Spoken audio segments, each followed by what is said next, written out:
USA cricket was actually suspended at that particular time. ICC had suspended for some financial issues that USA had. So we didn't have any cricket from 2013 to 2017. So in that time, we played a lot of domestic tournaments. So I kind of knew the team, I knew the players. So we played a lot of invitational open tournaments. So I kind of knew the players by then.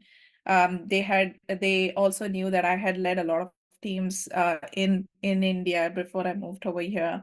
So 2017, when we did make the ICC World Cup regional qualifications to Europe, it did come as a surprise that I was actually making a debut to a country, and also I was debuting as a captain.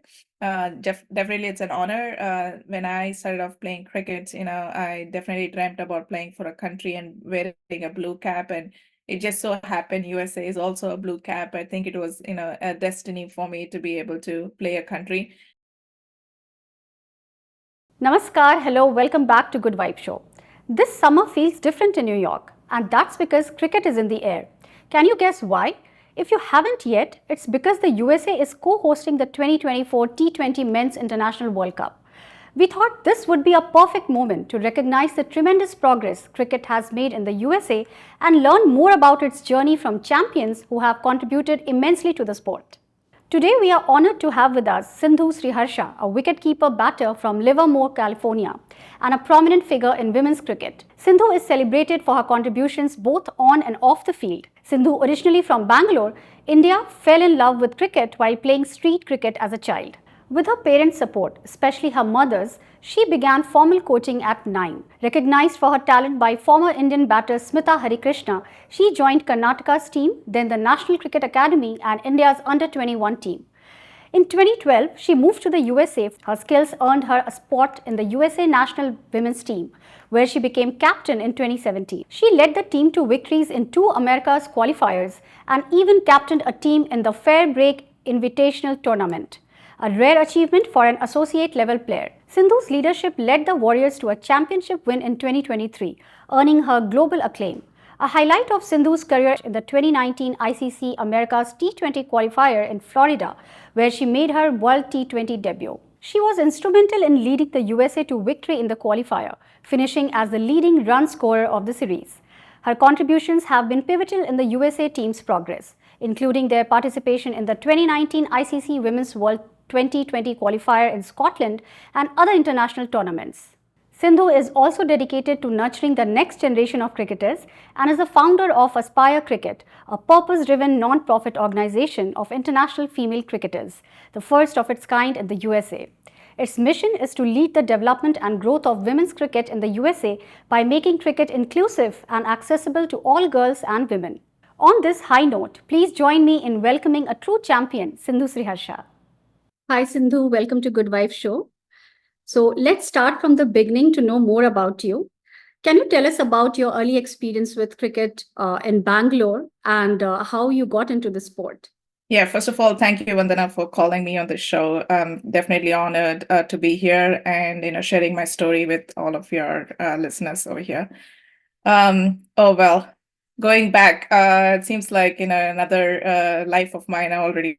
But my mom tells me from the time I was kind of that I could hold anything in my hand, I felt like I wanted to play cricket. So that's something that came very naturally to me. And she herself is a big follower of any sport. So she loves cricket and tennis. So I think she definitely wanted one of her kids to get into sports. I have an older brother, definitely not a sporty guy. I think we kind of like switched our roles a little bit. He's into acting, dancing, and singing, and all of the other, the other entertainment industry. But I got into sports. So yeah, very early on, I think I played a lot of cricket growing up on the streets, like anybody else. I think all of us have played some kind of cricket, and gully cricket. I just happened to be, I think, like I've said in many of my interviews, that I happened to be at the right time at the right place. We lived in our colony, Bangalore, grew up in the south side of Bangalore.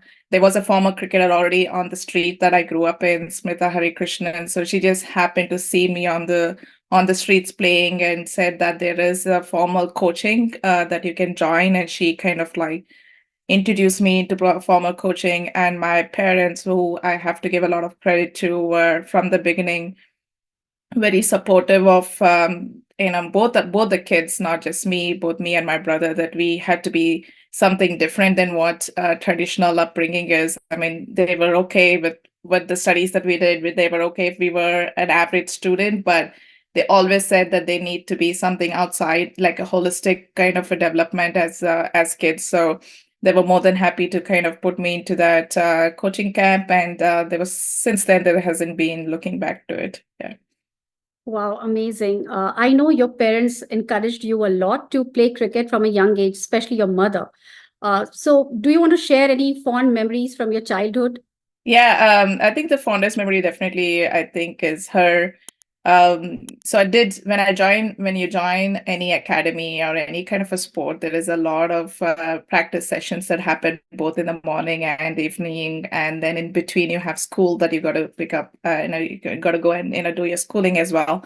All I can remember is her waking up every day in the morning at 5, trying to get me to that coaching center at 6 o'clock or 6:15.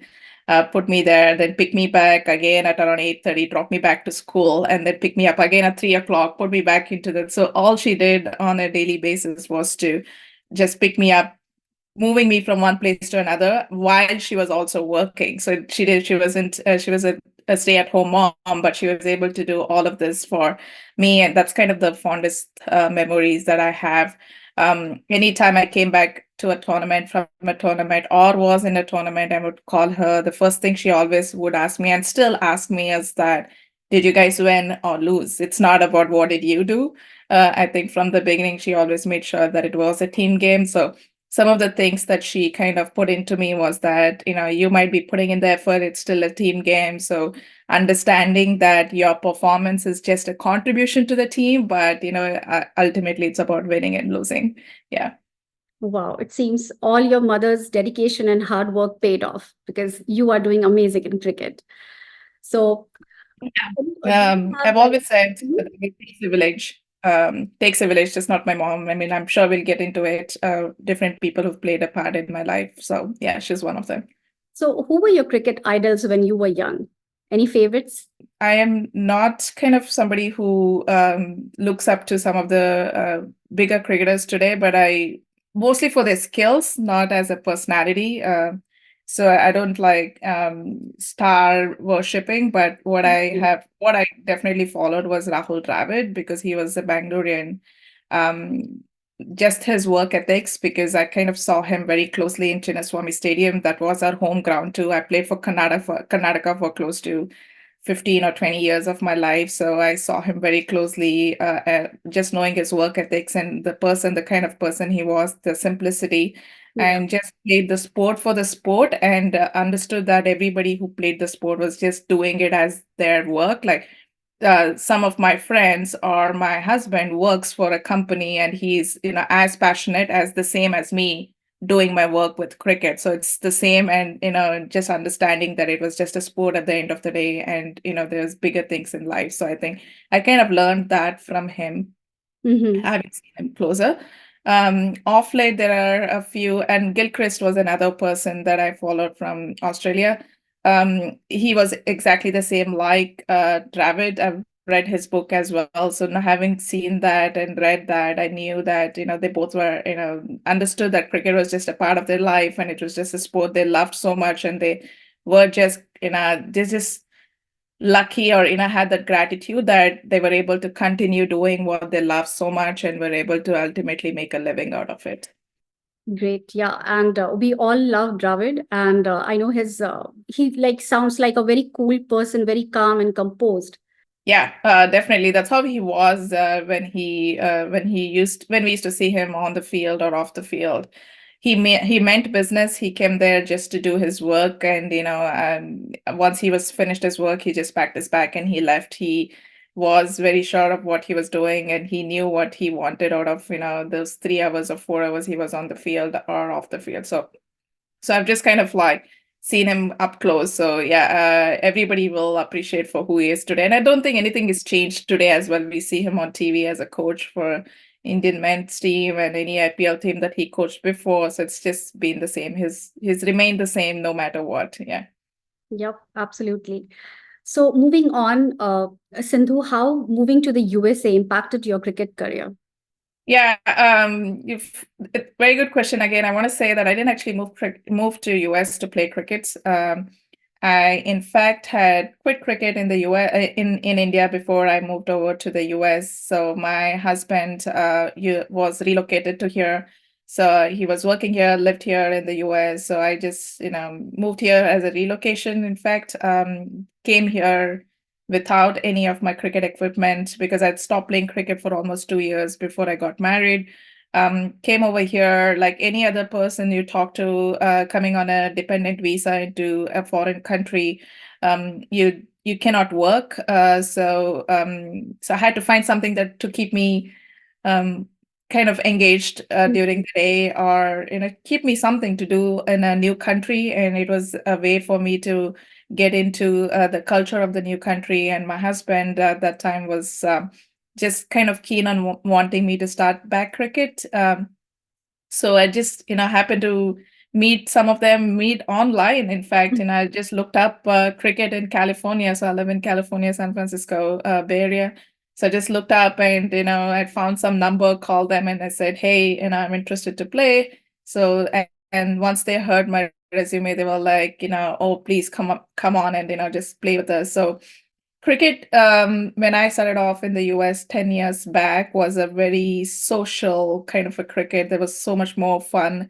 Um, Most of them were girls and women who were working professionals, and on Saturdays, Sundays, just found those 3 hours or 4 hours to get out and come and play some cricket to get off their, be it their family or get off their work, stress. They just wanted to come out and have some fun.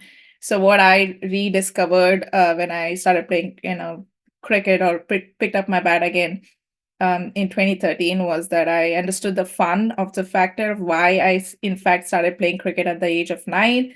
I could kind of feel that again at 22 when I, picked up the bat again, which was missing towards the end of my career in India because it had become very professional by then, and things had changed a little bit. BCCI had taken over, so things had moved on from an amateur sport to a professional sport, and I was coming back over here and restarting kind of the amateur level, which I kind of loved because it took the stress out of me. I didn't have to think about making to the national team or wearing the blue cap. So there was less pressure. So I started enjoying the cricket a little bit more. And I think that kind of gave me this 10 more years of cricket, that I've played so far. I've come here. Amazing. So, were there any challenges you faced when you initially started playing cricket in the USA? Definitely. There was a huge cultural change, I want to say, definitely. And also the expectations in terms of the team. What you got to understand is these are not professional sports athletes. They are professional, they go to work, 9 to 5 jobs, and they have family, they have kids, and they still make time for cricket because of the passion and the fun that they have. But I came from a very different lifestyle back in India, playing cricket. That was my lifestyle. So the expectations as the players I had was, much more than what the players over here could give. And for me to understand those expectations and come to their wavelength it was quite hard in the beginning for me to understand why couldn't they commit maybe 2 hours in a day for any kind of fitness routine. I just couldn't understand in the beginning as to why wouldn't it be a priority for them. Only later on did I understand that, it's cricket is one of the priorities in the different things that they have in their life. And, how do I get them to do maybe 5 days of cricket, instead of all the 7 days, or bring it back to 3 days of cricket. So that difference of understanding where cricket falls in their life, I think that was the biggest challenge. Also, facilities over here and the infrastructure isn't something that is easily available in India. It's not available over here. It's still a challenge 10 years down the lane. Nothing, it has definitely improved, but it is still a challenge It's not that I can pick up a bat and just go away to a ground over here and just play cricket. It requires a little bit of booking of the grounds with the city, or talking to a school who owns the thing. So it's definitely, in terms of infrastructure, getting everything together. That's another challenge that we still face and still was an issue when I started off. Yeah. Okay, so Sindhu, do you think cricket has improved in the USA in the last decade? And do you think it's the same for men's and women's cricket? Oh yeah, I think definitely it's grown a lot in the past. I want to say maybe 5 to 6 years from the time MLC and MILC has come into picture for the men's. It's definitely has grown a lot more. There is a league structure for the men and the boys to work towards, and there's continuity of cricket throughout the year, which gives players also something to work for. There's a motivation, what you're working for. So there's definitely more structure around men's cricket. Women's cricket, I think what we've done really good in the past 5 to 6 years is that right now there is a domestic structure. So there is a structure as to how to make that national team. Everybody plays in their hub structure. Wherever you are, you play at the most lowest level, called the intra-regionals, which now we have about 12 teams across the US, which is when we started off, there was literally 3 teams, which has now grown into 12 teams. And then we've moved ahead and have an under 19 domestic structure as well. We're going to be starting an under 50 national tournament this year, first time ever for the women and girls. So we've definitely grown a lot in terms of numbers, and also the more American kids picking up cricket for the women and girls has definitely grown a lot. Like 2 weeks back, or almost like 2 or 3 weeks back, I was in World Cup qualifiers in UAE.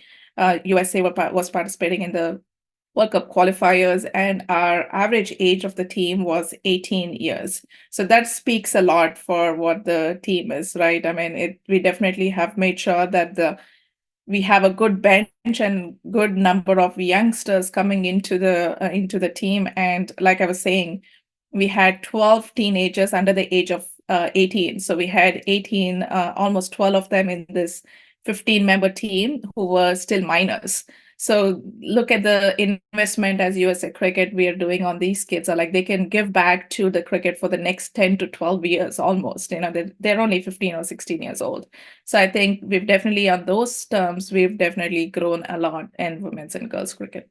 Great. So I also want to know, what type of attention cricket is getting in USA? Like we have a tournament coming up, T20 Men's International World Cup. So what do you have to say about it? Yeah, I think we're still a little bit behind on the marketing. I still feel like we can do a lot more in terms of trying to get the sport into the grassroots level of USA. One of the things that we keep trying to grow in USA cricket, or in US cricket community, is getting the sport into schools. I think that is when we'll be able to grow a lot more. Right now, we still have areas where cricket is growing. There's only certain areas, maybe Bay Area, because of the population that we have here of expat population, and same as New Jersey, New York, or Texas, or Florida. So there are like small little hubs. But the way to grow from here is, getting cricket into the curriculum of schools and encouraging, putting it as one of the other sport in the PE classes. That way, the kids are able to pick up a new sport and learn, and eventually be able to grow that number at the grassroots level. What we could do with the 2024 World Cup, that is a great way. Right now, we have so much traction because the World Cup is happening in the US. Yeah. We should be using that traction into try and getting some of the policies pushed into city and county, so that we are able to push cricket as a sport into any schooling district. It works a little bit differently in the US, like that you have to have school districts kind of signing off on any new sport inclusion, any new subject inclusion.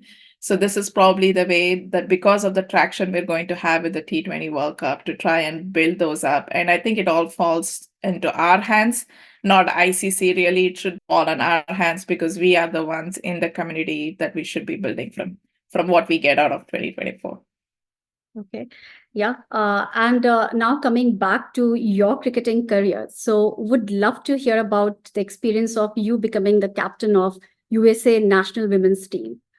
How was it? Like I said, when I moved away, it was 2013. USA cricket was actually suspended at that particular time. ICC had suspended for some financial issues that USA had. So we didn't have any cricket from 2013 to 2017. So in that time, we played a lot of domestic tournaments. So I kind of knew the team, I knew the players. So we played a lot of invitational open tournaments. So I kind of knew the players by then. They also knew that I had led a lot of teams in India before I moved over here. So 2017, when we did make the ICC World Cup regional qualifications to Europe, it did come as a surprise that I was out actually making a debut to a country, and also I was debuting as a captain. Definitely, it's an honor. When I started off playing cricket, I definitely dreamt about playing for a country and wearing a blue cap, and it just so happened USA is also a blue cap. I think it was, a destiny for me to be able to play a country, and leading the side has definitely been a great experience for me. And I think as a person, I've grown as well. It's not just about cricketing wise, but as a person, I think leading a team gives you a lot of that responsibility, and you're accountable for what the team does almost. So yeah, I've grown as a person. I've led this team for almost 8 years now. I've seen it grow from the years when we had mostly a senior batch, and right now it's the next generation, it's the next era. It's almost like I'm handing it over to the next generation to take over. I've seen that transition. Some of the players that they play with me today and I lead them are the players that I've seen since they were 9 or 10 years old, and I have coached a few of them to reach the USA national team. So it's definitely been a full circle almost. And I've definitely enjoyed, mentoring them and being the leader that they all look up to. Takes a lot out of me because that means that they're looking up to me, because these are kids. They're looking for mentors, like women mentors, that is not very often available as a cricketer, as an athlete. So definitely takes a lot out of me to make sure that I am maintaining myself and, showing them the way and leading by example. So what do you see as the biggest challenge for women's cricket in the USA and how they can be addressed? Yeah, one of the biggest thing I think is the numbers have grown. That's not an issue. I mean, we should continue working on it to keep building, but I think what we need to improve a lot more is having more international exposure, having more tournaments against good ranking teams. The only time we get to play good ranking teams is when we go away to World Cup qualifiers, but we should be playing a lot more bilateral series, doing quadrangular series, and traveling and maybe going and visiting another country and playing their county teams, and building that kind of exposure to the team, so it's not as a surprise when they play a qualification tournaments. Other than that, I think another challenge is the retainment of these players. Most of them are high school. If we can provide them how they can continue playing cricket in college, or get them to some kind of scholarships that we can retain the kids when they're studying in college to also play cricket, because over here studying and playing isn't easy. And I'm sure anybody who's listening over here and is a student will agree with me. And some of the players who are playing in the team today and are representing the US are full-time students in UCLA or in a North Carolina Chapel Hill University, and I see them struggling through the education. It isn't easy, so there is a way we need to come up with how can we retain these players who are investing time and who is the future of USA cricket. Yeah. Yeah. So now let's talk about your initiative, Aspire Cricket. What motivated you to start this and what are its goals? Yeah, like I've said, I think I have taken so much from cricket. It's been what, 20, almost 20 years or more, 25 years of cricket that I've played. Then I one day as a friend, so you can say it's co-founded by four friends who are all cricketers too. We're sitting on the couch in my house and we were thinking, okay, what next? We're all reaching to the end of our careers. what do we do next? And we've taken enough from cricket, so it's now about giving back to the community. How can we give back to the community? And something that came up to all of us was that there is enough knowledge within all of us that we can start passing it on to people. Knowledge in different angles. Like I am really good at cricket, so that's the thing that I would pass on to the players. There are the other one who's Andrea, who's also one of our co-founder is good at different other things. So we like what can we do next? So we decided we'll start a nonprofit, and one of the things that we do is make cricket inclusive and available, accessible for everybody throughout in the cricket community and all communities, not just cricket communities. So one of the programs that we kind of run is a summer program we did with the Compton, LA area, Compton area, where we provided Latino girls who were soccer players, program to continue playing cricket during the summer, and they loved it. So what we go about doing is introducing cricket in communities that hasn't been introduced yet. So we go into communities and schools and do discover cricket kind of pop-ups, into schools and just show the girls there's an other sport that they can pick up. It's not about wanting them to be professional cricketers, but just pick up another sport and how beautiful the game sport is and what it's given us. It's given us, taught us what life outside of, just the four walls is. And, the things that you learn with cricket is like freedom and, decision making, being independent, and all of those soft skills that you learn from sport is what we want to be able to show it to the kids and say that this is what they should be picking up and playing cricket. Yeah. I must say, this is an amazing initiative, and this is great that you are encouraging women to take up sport. So, how, like anyone who is listening to our conversation right now, if they are interested in joining Aspire Cricket, how can they do it? Yeah, the best ways I can just contact us on Insta or on any of the social medias, or just reach out to us and just tell us what you like to be involved with. There are many areas it's just the four of us running this program. We would love for help, and also if you need us to come and even show what Discover Cricket is to the schools that if you're going to, or even in the corporate world, if you want us to come and just market this sport, we would love to come and do it. So I would say just reach out to us at any of our social medias, and we'll be there. Amazing. So now, Sindhu, it's time for our rapid fire round. I will be asking very simple questions. So shall we start? Yeah. Okay. Scary, but yeah. It's not scary, trust me. It's very simple. Okay, so day cricket or day night? Ooh, day night. Great. Fast bowling or spin? For me as a batter, spin if I'm facing spin bowlers. Yeah. Okay. So who is your current favorite player in international cricket? Ooh, tough one. Tough to choose one, but I will choose Beth Mooney from Australia cricket team, women cricketer. Yeah. Okay, amazing. Favorite ground to play matches?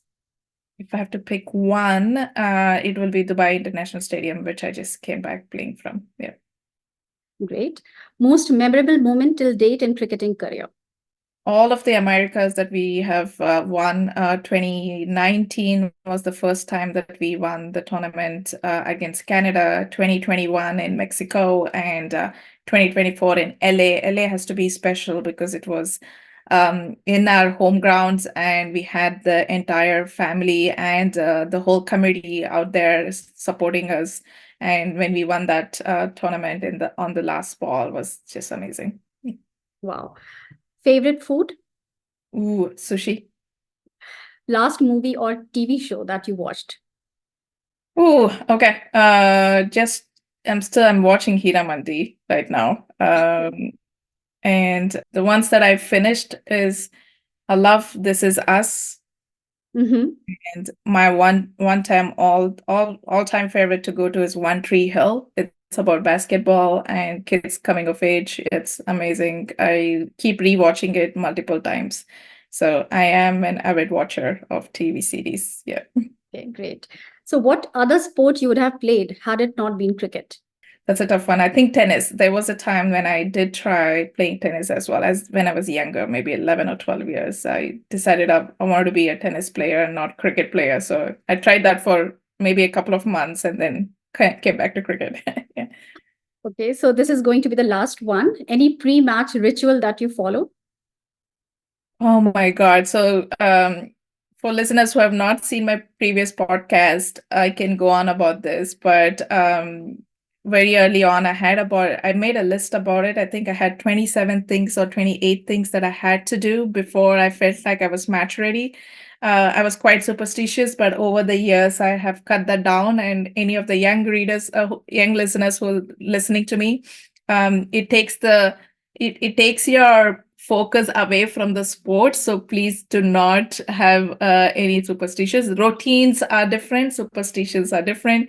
So I've cut that down now. It's come down to maybe like 5 or 6 of them, most of them more related to cricket. There is a certain number of balls that I want to play before I get into batting.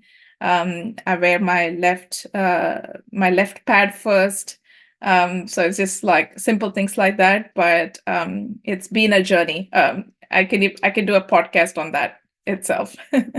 We all have some superstitions related to, superstitions related to cricket. Like Yeah. watching on TV also, we follow some rituals so that to make sure our favorite team wins, no matter Oh which yeah, team we are that supporting. happens with us too. When we are playing and we see a good partnership going, everybody has to sit in the same place and not move, Ah, even if they have to use the restroom. We're like, you cannot use the a restroom. lot. You just have to sit there. So yes, I completely agree, but I'm just saying anybody else listening as a young listeners, I just want to tell them that it's going to take you downhill. Do not have superstitions. Just have routines. There's many books on that actually. Yeah. Yeah. Okay. So that concludes our rapid fire round. Thank you for being such a sports Sindhu. Now, lastly, any advice or message you would like to give to the young girls who are interested in pursuing cricket in the USA? Yeah, I think I would say just play for the fun of it. At the end, what matters is that when you pick up the bat or pick up the ball, you want to be out there and just having fun. The results will come eventually, but just go out there, have fun, build memories. At the end of it, when you finish the career or when you go back home, all you think about is the fun that you had with your friends and the relationships you made. It's not about the results. So definitely go out there. It's a fun sport. Um, not every time you get the results, but there is fun in kind of going through the whole process of it itself. Enjoy the journey. Amazing. Thank you so much, Sindhu, for coming to the show and sharing your journey with us. It's truly inspiring. We wish you continued success both on and off field. Thank you so much, Vandana, and I definitely enjoyed this and looking forward to talking with you as well. Thank you. Thank you. So, viewers, let's continue to support and empower each other, just as Sindhu does in the world of women's cricket. Stay tuned for more uplifting stories and remember, every day is an opportunity to create good vibes.